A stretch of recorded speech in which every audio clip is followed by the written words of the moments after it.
누구든지 다른 교훈을 하며 바른 말 곧 우리 주 예수 그리스도의 말씀과 경건에 관한 교훈을 따르지 아니하면 그는 교만하여 아무것도 알지 못하고 변론과 언쟁을 좋아하는 자니 이로써 투기와 분쟁과 비방과 악한 생각이 나며 마음이 부패하여지고 진리를 잃어버려 경건을 이익의 방도로 생각하는 자들의 다툼이 일어나느니라. 그러나 자족하는 마음이 있으면 경건은 큰 이익이 되느니라.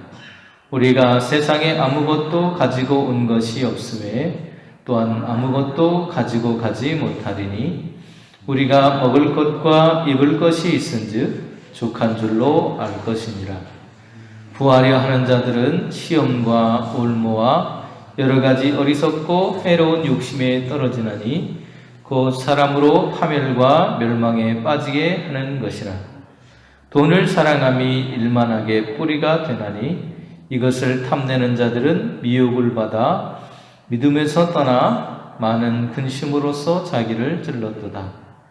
오직 너 하나님의 사람아 이것들을 피하고 의와 경건과 믿음과 사랑과 인내와 온유를 따르며 믿음의 선한 싸움을 싸우라. 영생을 취하라. 이를 위하여 내가 부름을 받았고 많은 증인 앞에서 선한 증언을 하였도다. 아멘. 스토아의 철학자인 제논이라고 하는 사람은 원하는 것을 얻으려고 하지 말고 이미 얻은 것을 원하라고 하는 유명한 말을 남겼는데요. 이 스토아 철학자 학파에 세상에 이 사람들은 세상의 욕심으로부터 흔들림 없기를 추구하는 금욕주의 사상을 가지고 있었습니다. 이것은 디모데전서 6장 6절에서 자족하는 마음을 가지라는 것과 너무나도 비슷합니다. 하지만 스토아 학파의 금욕주의와 성경에서 말하는 자족이라고 하는 말은 전혀 다른 것입니다. 스토아 학파는 자기 스스로의 노력으로 성취하는 교만한 금욕주의를 말합니다. 하지만 바울이 말하는 자족은 하나님을 의지하여서 받는 믿음의 자족을 말하고 있습니다. 바울은 자족하는 마음이 있을 때 세상의 욕심을 벗어나서 경건에 이룰 수 있다고 말하고 있습니다. 오늘 우리는 무엇의 경건을 빼앗기고 있는가? 우리가 정말 경건한 삶을 살아야 하는데 무엇인가에 우리의 경건한 그 마음을 빼앗기고 있다라고 하는 것을 오늘 디모데에게 전하는 편지 속에서 바울은 말하고 있습니다. 바울이 디모데를 처음 만난 것은요, 1차 전도 여행을 떠났을 때였습니다. 그때의 디모데의 나이는 약 20세가량이 됐고요. 1차 전도 여행 때, 2차 전도 여행이 되었을 때 디모데는 바울의 조력자로서의 역할을 감당하게 되었습니다. 바울은 이런 디모데를 약 10년 이상 함께 전도 여행을 하면서 아들같이 그를 양육을 했습니다. 그런데 이런 아들 같은 디모데가 목양하는 에베소라고 하는 교회가 어려움에 처하게 되었는데요. 그것은 바로 거짓 교사들이 침투해가지고 이단 사상인 영지주의라고 하는 그런 사상을 그 에베소 교회 사람들에게 가르치는 것이었습니다. 영지주의라고 하는 것을 조금 쉽게 설명을 해드리면 사람이 영적인 것과 육적인 것이 있다라고 이들은 이분법적으로 생각을 하고 영적인 것은 선한 것이고 육적인 것은 더러운 것이라고 생각을 했습니다. 그래서 이들이 주장한 것이 무엇이었냐면 하나님이 거룩하신 하나님이 사람의 몸을 잇는다라고 하는 것은 그것은 불가능한 것이다라고 생각을 했어요. 그래서 육으로 오신 예수님의 그리스도께서 예수님께서 육으로 오셨다라고 하는 것을 부인하는 그런 이단 사상을 말합니다. 그래서 영적인 것을 추구하고 영적인 것만이 선하기 때문에 그것에 전념하면 되는 것이지 이 땅에서 살아가는 우리의 육신은 아무렇게나 살아도 된다는 거예요. 그래서 극단적인 금욕주의가 되든지 아니면 극단적으로 쾌락주의가 되어서 자신의 몸은 어차피 썩어질 것이기 때문에 그냥 막 즐기고 하는 그런 모습으로 두 가지의 양상으로 나타났던 초대교회의 이단이라고 말할 수 있습니다. 이들은 자신들만의 그런 비밀한 지식, 특별한 어떤 지식을 통해서 영혼이 구속을 받는다라고 하는 것을 강조했던 사람들입니다. 잘못된 가르침이었죠. 그래서 이 바르지 못한 교훈을 따르지 못하게 하기 위해서 오늘 이런 편지를 디모데에게 쓰고 있는 것입니다. 이러한 자들을 성경은 엄중하게 경고하고 있다라고 하는 것이죠. 우리 신앙이라고 하는 것은 두 가지를 해야 합니다. 하나는 피하는 것, 그리고 다른 하나는 따르는 것입니다. 신앙생활은 불의한 것을 버리는 것을 말합니다. 불의한 것을 계속해서 우리는 피해가야 됩니다. 반드시 비워진 자리, 버렸던, 우리가 불의한 것이라고 여겨서 버린 것에는 항상 빈자리가 생기겠죠. 그 빈자리는 진리의 말씀, 의로운 하나님의 말씀으로 그것을 계속 채우지 않으면 계속해서 이단들이 그리고 악한 것들이 침투한다는 것입니다. 본문에는 피하라는 그런 말이 나오는데요. 이것은 현재 명령형 형태로 쓰여졌습니다. 그리고 뒤에 나오는 따르라는 말도 동일한 그런 형태로 사용이 됐는데 이것은 뭐냐면 불의한 것이 있으면 계속해서 버려야 된다는 거예요. 그것을 만날 때마다 버리고 또 버리고. 우리 집에 마치 쓰레기가 있으면 그 쓰레기가 계속 쌓이도록 냅두는 게 아니고 어느 정도 차면 어떻게 합니까? 쓰레기를 버리게 되죠. 그죠? 그것처럼 악한 것, 불의한 것이 생기게 되면 계속해서 버리는 거예요. 그리고 그 빈자리에는 의로운 것으로 계속해서 채우는 그런 행위가 필요하다라고 말하고 있는 것입니다. 성도가 경건한 삶을 살지 못하는 이유는 예수 그리스도의 말씀과 경건에 관한 교훈을 따르지 않기 때문이라고 오늘 바울은 말하고 있어요. 여러분 잘 아시는 사울은 아말렉이라고 하는 그런 나라와 전쟁을 하게 됩니다. 하나님께서 그 사울에게 명령하시죠. 모든 것을 진멸해야 한다라고 말씀합니다. 그런데 사울은 자기가 보기에 좋은 것들은 놔두고 자기가 생각할 때 별로 좋지 않은 것이라고 생각하는 것은 모두 다 제해버렸습니다. 그런데 하나님께서 그것에 대해서 진노하시죠. 선지자를 통해서 그를 꾸짖으시니까 뭐라고 변명하냐면 이것은 좋은 것을 선택해서 나중에 하나님께 제사 드리기 위해서 우리가 이렇게 남겨둔 것입니다라고 말했습니다. 하지만 하나님 편에 볼 때 그것은 자기 합리화일 뿐이지 결국 그것은 하나님 앞에 불순종하는 것이라고 하는 것을 사울에게 말씀을 하는 것을 볼 수 있습니다. 이것으로 인해서 하나님은 그를 더 이상 사랑하는 왕으로 내버려 두지 않으셨다는 것입니다. 성도의 참된 경건은 내 생각이나 세상의 교훈을 통해서 얻는 것이 아니라 하나님의 말씀과 교훈을 우리가 순종에 따를 때 그때의 참된 경건이 우리 안에 쌓여가기 시작하는 것입니다. 또한 바울은 믿음의 선한 싸움을 싸우라고 우리에게 말합니다. 교훈을 흔드는 거짓 교사들이나 나를 흔드는 신앙의 도전 앞에서 우리는 소극적으로 피하는 것이 아니라 군인이 대적들을 물리치는 것처럼 그렇게 대해야 된다는 거예요. 그래서 요한복음 18장 36절은 이렇게 말합니다. 예수께서 대답하시되 내 나라는 이 세상에 속한 것이 아니니라. 만일 내 나라가 이 세상에 속한 것이었더라면 내 종들이 싸워 나로 유대인들에게 넘겨지지 않게 하였을 것이다. 이제 내 나라는 여기에 속한 것이 아니다 말씀하십니다.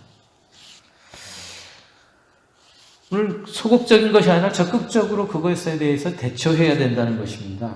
또 운동선수가 상대방을 이기려고 안간힘을 쓰는 것처럼 우리는 영적인 싸움을 싸워야 된다고 말하고 있어요. 고린도전서 9장 25절에 보면 이기기를 다투는 자마다 모든 일에 절제하나니 그들은 썩을 승리자의 관을 얻고자 하되 우리는 썩지 아니할 것을 얻고자 한다 이렇게 말하고 있습니다. 그럼 얼마 전에 유튜브에서 초등학생들이 이렇게 800m 경기하는 모습을 봤습니다. 그런데 그 초등학생들이 정말 열심히 막 이를 악물고 뛰더라고요. 이를 악물고 나중에는 끝에 딱 결승전에 도착하니까 쓰러질 정도로 정말 이를 악물고 그 경주에서 승리하기 위해서 애쓰고 노력하는 그 모습들을 보았습니다. 그 학생들이 애쓰고 노력하는 그 모습들이 그 경기에서뿐만 아니고 이미 그들이 연습하는 그 과정 속에서 그러한 연습들, 그러한 습관들이 그의 몸에 배었기 때문에 그렇게 달릴 수 있었다라고 생각이 되어져요.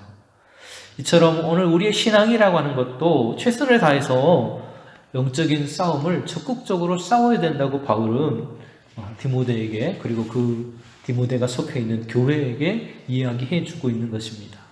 왜냐하면 힘써 싸우지 않으면 그들이 우리의 믿음을 날마다 공격하고 어떻게든 우리를 넘어뜨리려 하고 파괴하려고 하기 때문에 그렇다는 것입니다. 오늘 에베소 교회의 경건을 방해하는 무리들은 잘못된 가르침으로 신앙생활의 기쁨을 사라지게 만들었습니다. 오히려 그들은 죄책감에 시달리게 만들었다는 것이죠. 바울은 자족하는 마음을 가짐으로 인해서 경건한 삶을 살 것을 오늘 6절에서 요구하고 있습니다. 6절을 보시면 그러나 자족하는 마음이 있으면 경건은 큰 이익이 된다, 유익이 된다 이렇게 말하고 있습니다. 성경이 말하는 자족하는 마음이라고 하는 것은 단순히 인간적인 어떤 자제심, 금욕주의, 아까 앞에서 말씀드렸던 영지주의자들이 말하는 어떤 금욕적인 자제심을 말하는 것이 아니라는 겁니다. 여기서 성경에서 말하는 자족한다라고 하는 것은 어떠한 상황 속에서도 만족함을 누리는 마음을 가리키는 거예요. 어떤 상황에서도 기뻐할 수 있는 성령의 능력을 가리켜서 자족이라고 표현하고 있습니다. 이러한 자족하는 마음은 경건에 큰 유익을 준다고 6절에서 말하고 있는 거예요. 경건은 영적으로 거룩한 삶의 그런 모습을 나타냅니다. 또 그것을 넘어서서 실천적인 의미를 가져요. 경건은 어떤 우리의 생각 이것으로 끝나는 것이 아니고 우리의 삶으로 매일매일 살아내는 것을 말합니다. 우리가 매일 청소하고 깨끗이 해야만 우리의 가정이 깨끗해지는 것처럼 오늘 어떻게 하면 깨끗해지는 것을 머릿속으로 너무나 잘 알고 있어요. 그런데 청소하지 않으면 어떻게 됩니까? 계속해서 더러운 것이 쌓이잖아요. 그것처럼 오늘 우리의 그런 영적인 모습도 안다고 해서 끝나는 것이 아니라 그것이 매일매일 우리의 삶으로 실천되어질 때 가능하다는 것입니다. 그것을 오늘 본문에는 물질적인 욕심을 버리는 것으로 그렇게 표현을 하고 있어요. 참된 경건이라고 하는 것은 물질적인 욕심으로부터 자유해지는 것이라고 말하고 있습니다. 하나님의 은혜를 사모할 뿐만이 아니라 야고보서에 나온 대로 우리의 이웃인 고아와 과부를 그들의 환난 중에서 돌봐주고 또 자기를 지켜서 세속에 물들지 않도록 하는 것이라고 말하고 있습니다. 이러한 자족하는 마음을 갖지 못하고 돈으로 비유된 만몬의 우상에 휩싸이게 되면 오늘 우리는 믿음에서 떠날 수밖에 없게 된다는 것입니다. 돈을 사랑해서 믿음을 떠난 사람들이 성경에 많이 나오지요. 아나니아와 삽비라 부부, 아간, 게하시. 이들은 하나님의 말씀보다 오히려 그들이 눈으로 본 물질을 더욱더 추구하며 살았던 사람들입니다. 이들은 물질의 욕심을 이기지 못해서 거짓을 하고 믿음의 삶으로부터 떠난 행동을 했기 때문에 그들의 삶이 온전치 못했다는 것을 우리는 알고 있어요. 이들에게 온 것은 부유함이 아니라 하나님의 형벌이 오히려 뒤따랐습니다. 부유함을 쫓는 삶은 우리를 파멸과 멸망으로 인도한다고 말합니다. 의와 경건과 믿음과 사랑과 인내와 온유를 따르는 삶이야말로 우리를 하나님께로 인도하는 오늘 참된 길이라고 하는 것을 기억해야 합니다. 광화문 근처에 가면요 미국 대사관이 있다고 해요. 저도 한 번도 가보지는 못했는데 그곳은 분명히 한국 땅에 있습니다. 그런데 한국의 땅에 있으면 한국 법의 통치를 받아야 되잖아요. 그런데 이 미국 대사관은 한국 법의 통치를 받는 것이 아니고 미국 법의 통치를 받습니다. 그리고 그곳에서 일하는 모든 사람들이 한국 법이 아니라 미국의 법을 따라서 처벌을 받습니다. 하나님의 사람도 이와 같다는 것입니다. 분명 우리는 이 땅에서 발을 딛고 살아가고 있습니다. 이 땅의 규칙이, 하지만 이 땅의 규칙이 아니라 하나님의 나라의 규칙을 따라서 우리는 살아가고 있다는 것입니다. 그래서 하나님의 나라는 이 땅에서 어떻게 살아야 하는지, 하나님의 백성들은 우리가 하나님의 백성을 이 땅에서 어떻게 살아가야 되는지를 하나님은 말씀하고 계신 겁니다. 여러분 잘 아시는 십계명이 출애굽기 20장에 나옵니다. 1절부터 17절에 십계명에 대한 이야기가 나오는데요. 이 십계명은 성도로서 오늘 우리가 하나님의 백성으로서 어떻게 살아야 하는 것인가에 대해서 이야기를 해주고 있어요. 그리고 산상설교라고 우리가 잘 알고 있는 마태복음 5장에서 7장도 동일한 그런 이야기들을 하고 있습니다. 오늘 우리가 성도로서 신앙인으로서 어떻게 살아가야 되는가? 성도가 이 땅을 하나님의 방식대로 따라서 살아가는 것은 쉬운 여정이 아닙니다. 그래서 오늘 본문은 우리에게 여러 가지를 이야기하죠. 11절에서 피하라, 또 따르라, 그리고 12절에서는 싸우라, 취하라 이렇게 말씀합니다. 하나님의 사람들은 다른 교훈을 피하는 동시에 바른 교훈, 하나님의 말씀을 따라서 살아가야 된다는 것입니다. 이것은 한 번의 실천으로 그치는 것이 아니라 평생 우리가 계속해서 싸우고 날마다 내 삶을 점검하는 것으로 가능합니다. 우리가 하나님께 부름받은 이유는 바로 이러한 것을 증거하기 위한 증인으로서의 삶을 살기 위해서 부름받았다고 바울은 말하고 있어요. 내가 부르심을 입었다라고 이렇게 말하고 있습니다. 디모데가 하나님의 사람이 된 것은 자기의 결단으로 된 것이 아닙니다. 하나님으로부터 부르심을 받은 것입니다. 초대교회 당시에 믿음을 공적으로 고백하는 것은 생명을 담보해야 되는 일입니다. 내가 예수님을 믿습니다. 내가 예수님의 사람입니다. 라고 하는 것은 그냥 지금처럼 자유로운 것이 아니에요. 오늘 자기의 생명을 걸지 않으면 불가능한 그런 일이었습니다.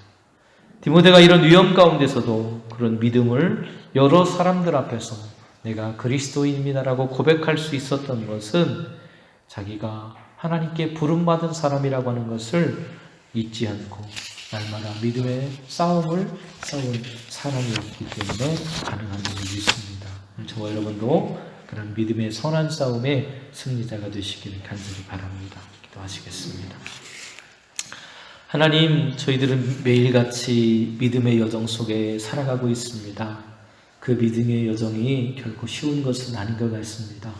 하나님, 힘들고 어려울 때마다 오늘 디모데가 결단하고 하나님을 바라보았던 것처럼 우리의 삶이, 우리의 시선이 오늘 우리를 인도하시는 하나님을 바라보며 우리의 믿음의 선진들이 영적인 싸움에서 승리했던 것처럼 오늘 버려야 할 것을 버리고 취할 것을 온전히 취해서 하나님과 동행하는 삶의 기쁨 속에 날마다 승리하는 인생이 될 수 있도록 오늘 인도하여 주시옵소서. 이 싸움 예수님의 이름으로 기도드립니다. 아멘.